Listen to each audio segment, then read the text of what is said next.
Welcome to my channel frame TV, जहां पे हम करेंगे ट्रेलर्स एंड मूवीज़ का फ्रेम बाय फ्रेम एनालिसिस और खोज के निकालेंगे कुछ नई अनोखी डिटेल्स जो आप शायद मिस कर देंगे रेगुलर व्यूइंग में। आज हम करेंगे एनालिसिस थॉर के तीसरे पार्ट लव एंड थंडर के ट्रेलर का। जब वीडियो स्टार्ट होता है तो हम थॉर को देखते हैं बच्चे, टीनेजर और एडल्ट के रूप में। जैसे कि आपको पता ही होगा कि मार्वल कभी भी कुछ भी फालतू नहीं करता, उसके पास हमेशा वजह ज़रूर होती है। अब इस मूवी के विलेन के बारे में बात करें तो उसका नाम है gore the God butcher. Comic की बात करें तो गॉर के साथ हमारे थॉर का यंग थॉर, एडल्ट थॉर और बुढ़ऊ थॉर तीनों के साथ पंगा हो चुका है। अब ऐसा कैसे हो सकता है? तो अगर आपने स्पाइडरमैन नो वे होम देखी है तो पता ही होगा कि डॉक्टर साहब ने यूनिवर्स और मल्टीवर्स की दबा के बजाई थी।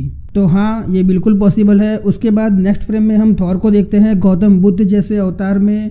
अगर आपको गौतम बुद्ध की स्टोरी पता हो तो आप जानते ही होंगे कि वो भी पहले एक बड़े राजा थे जैसे हमारे थॉर। बाद में उन्होंने सब छोड़ दिया शांति के लिए और स्पेशली खुद को पहचानने के लिए।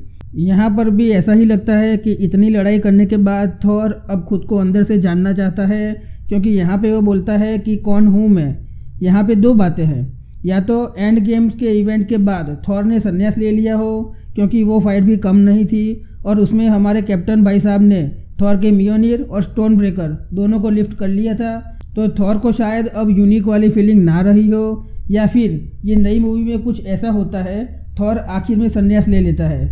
तो या तो ये सीन मूवी की शुरुआत में आना चाहिए या तो एंड में आना चाहिए, लेकिन मुझे लगता है कि ये सीन मूवी में कहीं भी नहीं होगा। ये हमें थैनोस की भी याद दिलाता है जो लड़ाई ख़त्म करके खेत में बैठ जाता है। यहाँ पे हम लेडी थॉर को भी देखते हैं जो थॉर का मियोनिर आराम से चलाती है, जो थॉर को अपनी ताकत के ऊपर शक करने के लिए मजबूर कर सकता है। अब नेक्स्ट फ्रेम में यहाँ पे थॉर जब बैठा है तो ये अर्थ तो नहीं हो सकती, क्योंकि नंबर 1 एक सन इतना बड़ा नहीं हो सकता। यहाँ पे दो दूसरे प्लेनेट भी दिखाई दे रहे हैं जो इतने बड़े हैं, जो अर्थ से बिल्कुल भी इतने बड़े नहीं दिखाई दे सकते। और तो और शनि की रिंग भी देख सकते हैं, तो शायद ये शनि का उपग्रह टाइटन है। उसके बाद नेक्स्ट फ्रेम में हम थॉर को देखते हैं एक्सरसाइज करते हुए। लगता है टोन से शर्मा गए हैं हमारे थॉर भाई। वीएफएक्स की बात करें तो ऑब्वियसली ये एक सूट है, असली टोन नहीं। पुरानी मूवी में थॉर को फुल स्लीव्स और ग्लव्स पहनाए गए थे ताकि ऊपर पहने सूट की बॉर्डर को छिपाया जा सके, लेकिन यहाँ पे ऊपर कुछ भी नहीं पहना। तो बॉर्डर को छिपाने के लिए कलाई पे रिमिन बांधी गई है और बड़ी सी दाढ़ी भी रखी है। ये कुछ ट्रिक्स है जो वीएफएक्स वालों को हमेशा करनी पड़ती है। ये चेन इतनी बड़ी क्यों है? तो भाई हम थॉर की बात कर रहे हैं, गॉड ऑफ थंडर। अब वो गले में पहनने वाली चेन से तो एक्सरसाइज करेगा नहीं, वो भी अपने आप को स्ट्रॉन्गेस्ट एवेंजर बुलाता है। आपको वो जेट में आइडेंटिफिकेशन वाला सीन तो याद ही होगा, रैग्नारोक वाला, जो यहाँ पे भी विजिबल है उसकी कैप पे, जिस पे लिखा है स्ट्रॉन्गेस्ट एवेंजर, और देख के लगता है कि स्ट्रॉन्गेस्ट उसने अपने खुद के हाथों से लिखा है। अगले सीन में थॉर फिर से डांसू एंट्री करता है अपने ऊपर का कपड़ा हटा के, और लॉर्ड पीटर फिर से वही कंपटीशन वाला लुक देता है कि कौन ज़्यादा मर्दाना है। वैसे वो अंदर से तो जानता ही है कि थॉर ज़्यादा माचो दिखता है, लेकिन जताना नहीं चाहता। लेकिन वेट, जब थॉर कपड़ा हटाता है तो पीटर क्विल वहीं पे नीचे पड़ा है, तो ये देव सीन बिल्कुल लाइन टू लाइन तो नहीं है। फनी पार्ट इज जब थॉर अपना कपड़ा फेंकता है तो वो पीछे वाले लीडर के मुंह पे जाके गिरता है, और उसके पीछे वाले बंदे को देखो, उस बेचारे से रहा नहीं गया, कूद ही गया अपनी जगह से शॉक में। उसके बाद नेक्स्ट फ्रेम में अपने गार्डियन टीम को बाय बाय करते थॉर को देखते हैं। लेकिन वेट, कुछ अजीब नहीं है इस सीन में? थॉर की राइट साइड में कुछ ज़्यादा ही जगह खाली लग रही है। ये मार्वल की स्टाइल है, आपको पता ही होगा। जब नो वे होम के ट्रेलर में सैंडमैन, इलेक्ट्रो और चिपकली एक साथ अटैक करते हैं तो सामने एक ही स्पाइडरमैन दिखाया था, लेकिन मूवी में एक्चुअली 3 विलेन के सामने 3 स्पाइडरमैन साथ में अटैक करते हैं। तो वैसा ही कुछ यहाँ पे भी हो सकता है। ये खाली जगह में कौन हो सकता है, कमेंट में ज़रूर बताएं। नेक्स्ट फ्रेम में देखते हैं ये फाइट शायद सकार में हो रही थी, क्योंकि एक तो हमारे पत्थर वाले भाई का स्टाइल सकार वाला है, दूसरा जब स्पेसशिप जा रही है तो नीचे कचरा भी देख सकते हैं, और दुनिया भर का कचरा सिर्फ सकार में आता है, जिससे याद आता है कि वो जो खाली जगह थी वहाँ पे बीटा रे बिल हो सकते हैं, क्योंकि एनिमेटेड सीरीज में जहाँ पे हल्क और थॉर लड़ रहे थे वो स्टेडियम में बीटा रे बिल लड़ रहा होता है।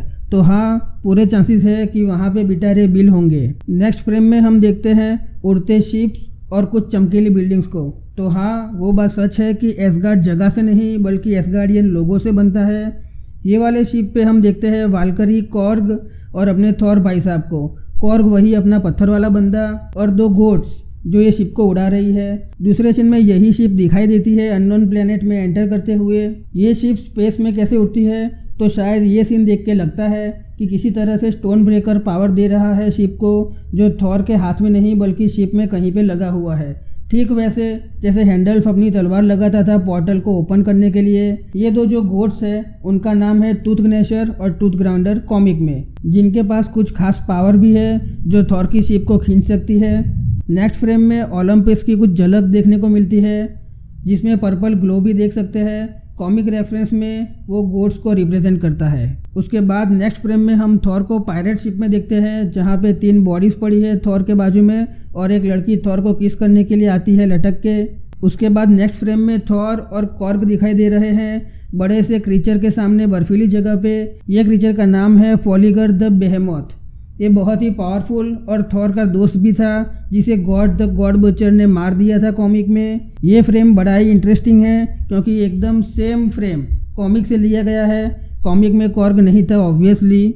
यहाँ पे थॉर के मुंह पे 12 बजे है क्योंकि फॉलीगर द बेहेमोथ बहुत ही पावरफुल था, तो जिसने भी इसको मारा है वो कुछ ज़्यादा ही पावरफुल होगा।